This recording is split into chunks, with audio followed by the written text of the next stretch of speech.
আসসালামু আলাইকুম। প্রতিবাদ কণ্ঠ টেলিভিশনের পক্ষ থেকে সবাইকে স্বাগতম। আপনাদের সাথে আছি আমি মোসাম্মদ জান্নাতি আক্তার। দিনাজপুর সেতাবগঞ্জ চিনিকল চালুর আশ্বাস লিপিকা ভদ্রের।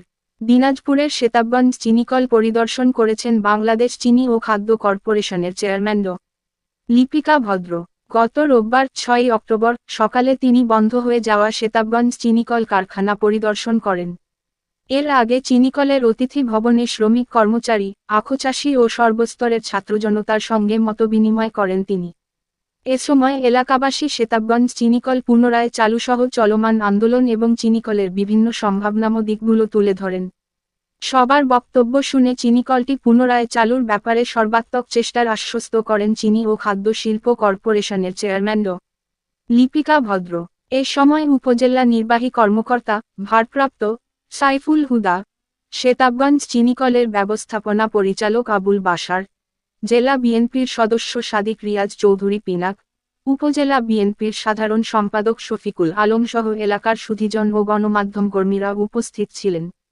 উল্লেখ্য, বাংলাদেশ শিল্প মন্ত্রণালয়ের সিদ্ধান্ত অনুযায়ী সেতাবগঞ্জ চিনিকলটির উৎপাদন প্রায় ৬ বছরের বেশি সময় ধরে বন্ধ রয়েছে।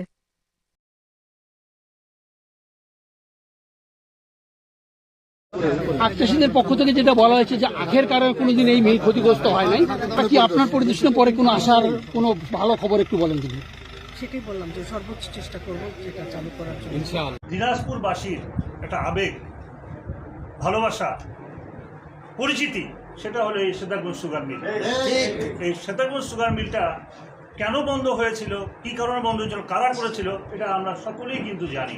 একটা হীন স্বার্থ চরিতার্থ করার জন্য ষড়যন্ত্রমূলকভাবে একটা গোষ্ঠীকে সন্তুষ্ট করার জন্য লুটপাটের একটা তারা পরিকল্পনা নিয়ে এই পর্যাপ্ত জমির পরিমাণ থাকার জমি আছে এমন একটা মিলকে বন্ধ করে দেওয়া হয়েছিল। আমি প্রত্যাশা করি রাষ্ট্রীয় যন্ত্রকে পলিসি অ্যাডাপ্ট অথবা পলিসি চেঞ্জ যে কোনো উপায়ে আমাদের প্রাণের দাবি সেতাবগঞ্জ সুগার মিল, এই সুগার মিলটি কী করে পুনরায় চালু করা যায়, এর জন্য আমাদের যে স্যাক্রিফাইস দরকার মোচাগঞ্জবাসী অর্থাৎ দিনাজপুরের মানুষের একমাত্র ভারী শিল্প প্রতিষ্ঠান, আমরা সে সমস্ত স্যাক্রিফাইস করতে এগিয়ে আছি যে কোনো